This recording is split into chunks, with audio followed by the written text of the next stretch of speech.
Hello everyone. तो आज हम सीखने जा रहे हैं simple present tense. Rule number 1, when to use this tense. इस टेंस को कब यूज़ करना है। सबको टेंस आते हैं, लेकिन कौन सा टेंस कब यूज़ करना है वहाँ पे हम थोड़ा कंफ्यूज हो जाते हैं। तो रूल नंबर 1 हमें इंडिकेट करेगा, सजेस्ट करेगा कि कौन सा टेंस कहाँ पे यूज़ करना है। तो rule number 1, simple present tense कब यूज़ करना है। तो ये रहा rule number 1। Simple present tense is used to express regular actions, interest, rules of maths and science, sayings, universal truth, etc. Simple present tense use होता है regular actions के लिए।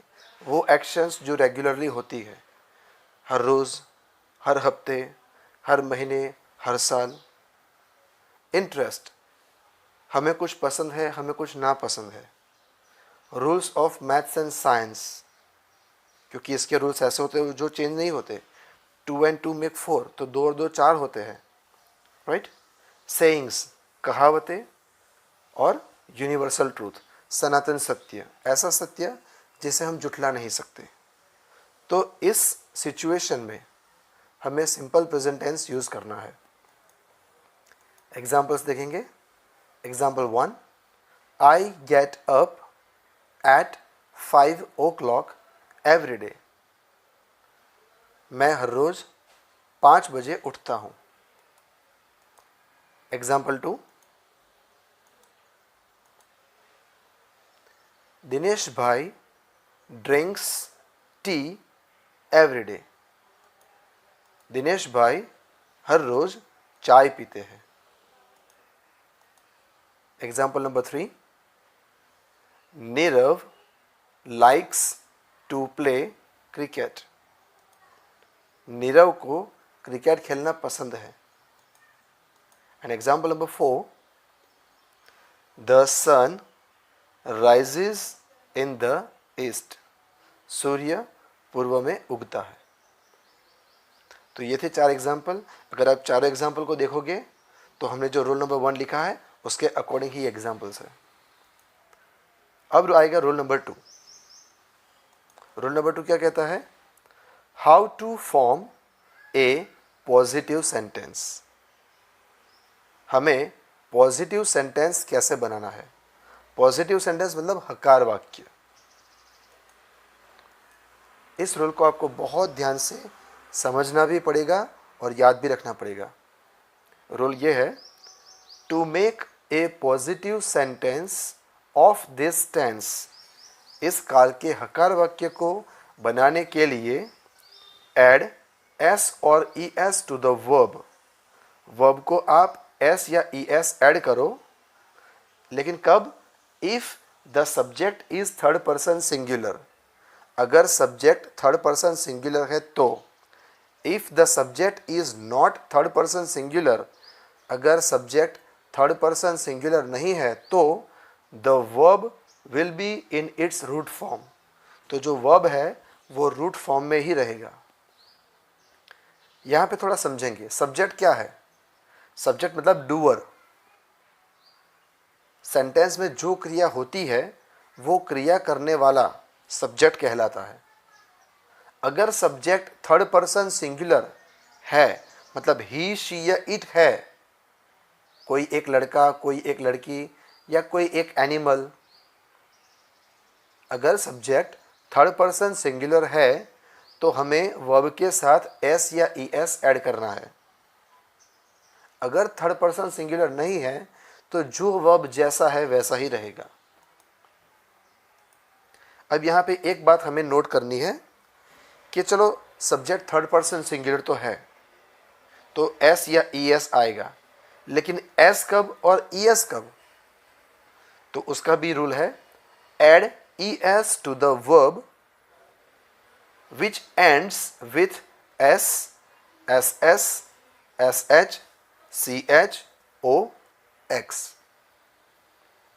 क्लियर? अब देखेंगे example.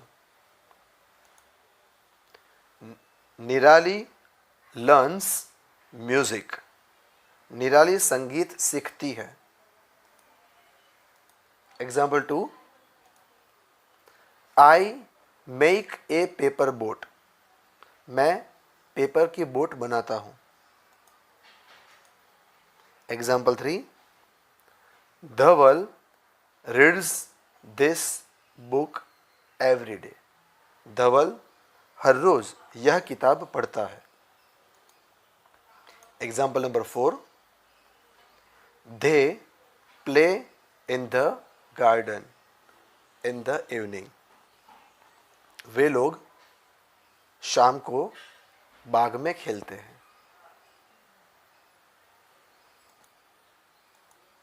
Rule number 3,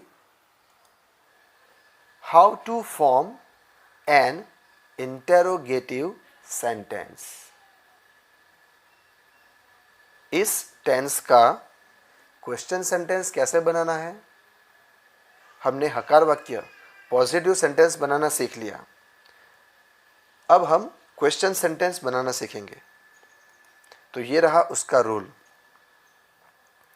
to make an interrogative sentence of this tense, put do और does in the beginning of the sentence।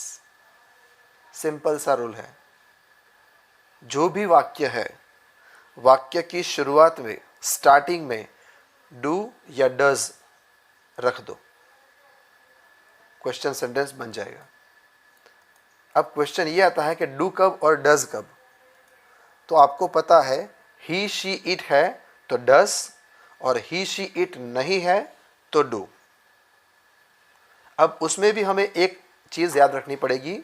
When you use does in the sentence, S और ES will be omitted. जब sentence में आप does use करते हो तो आपने जो वर्ब को एस या ईएस ऐड किया था, वो एस या ईएस आपको हटाना है। डज में एस भी है, ईएस भी है, राइट? तो जब आप डज ऐड करते हो सेंटेंस में, तो वर्ब के साथ जो एस और ईएस है आप उसको रिमूव कर दो। ठीक है? एग्जाम्पल देखेंगे तो ज्यादा अच्छा रहेगा। एग्जाम्पल 1, डज निराली लर्न म्यूजिक। जब हमने पॉजिटिव सेंटेंस देखा था उसमें निराली के साथ लर्न्स था, LEERNS। लेकिन यहां पे देखिए जैसे डज आया तो लर्न के साथ जो एस हमने ऐड किया था वो हमने हटा दिया। Clear? Example 2, do I make a paper boat. Example 3, does Dhaval read this book every day. देखिए धवल थर्ड पर्सन है, रीड के साथ एस था, लेकिन यहां पे डज है तो हमने एस हटा दिया। Example 4, do they play in the garden in the evening. Clear? Rule number 4,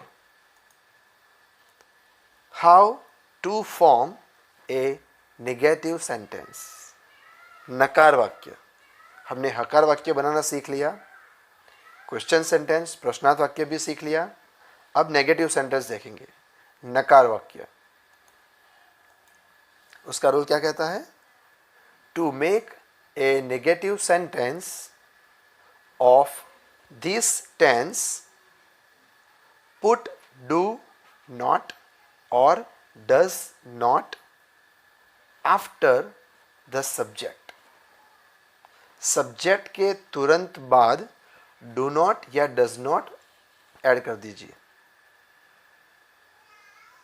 he she it है तो डज नॉट आएगा, और ही शी इट नहीं है तो डू नॉट आएगा।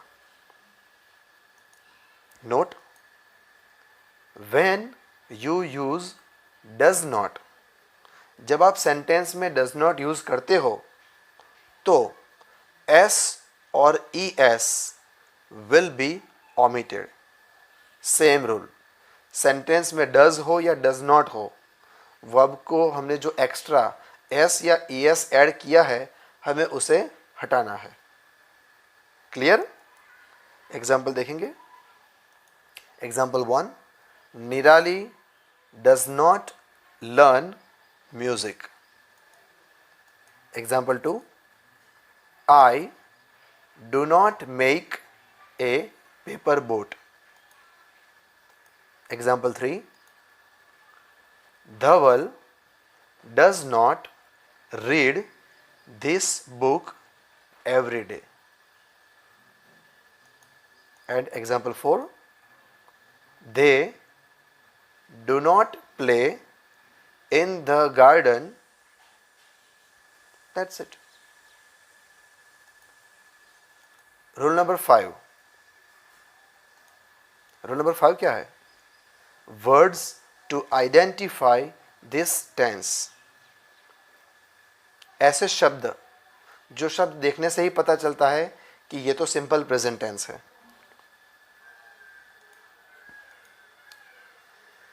We find some words like daily, every day, often, sometimes, always, regularly, generally, usually, etc.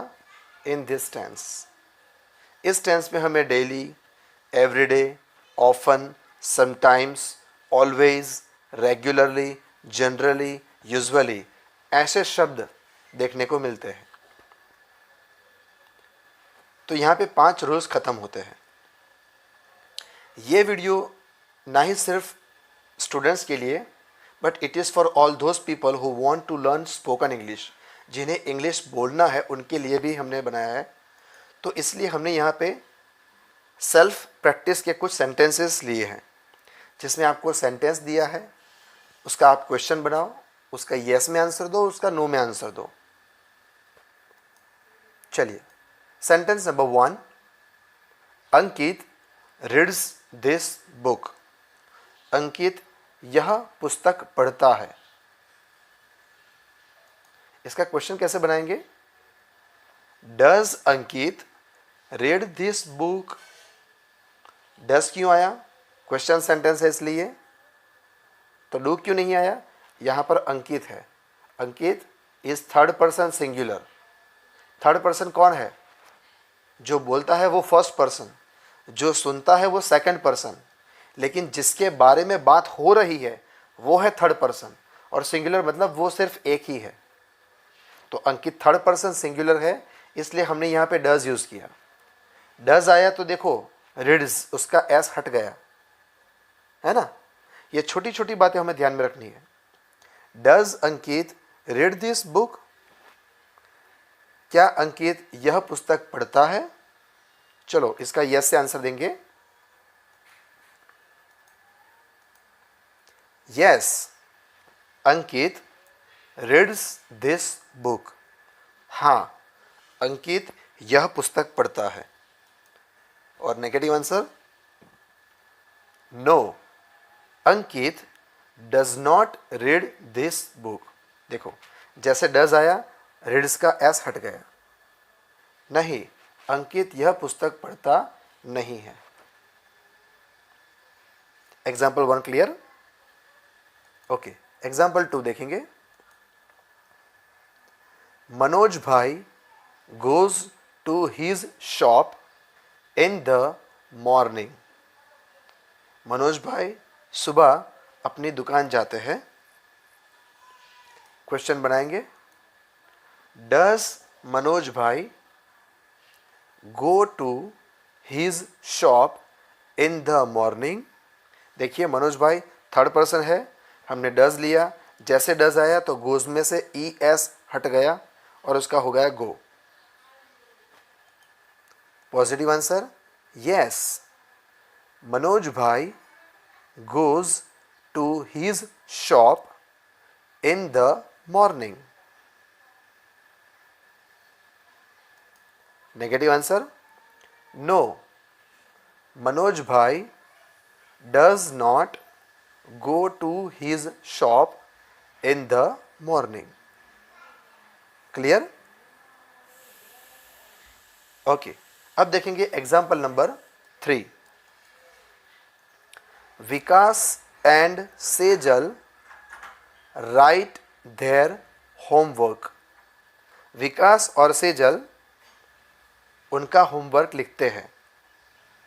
अब यहाँ पे हमने राइट लिखा है. क्यों? विकास भी थर्ड पर्सन है, सेजल भी थर्ड पर्सन है, लेकिन ये सिंगुलर नहीं, ये प्लूरल है.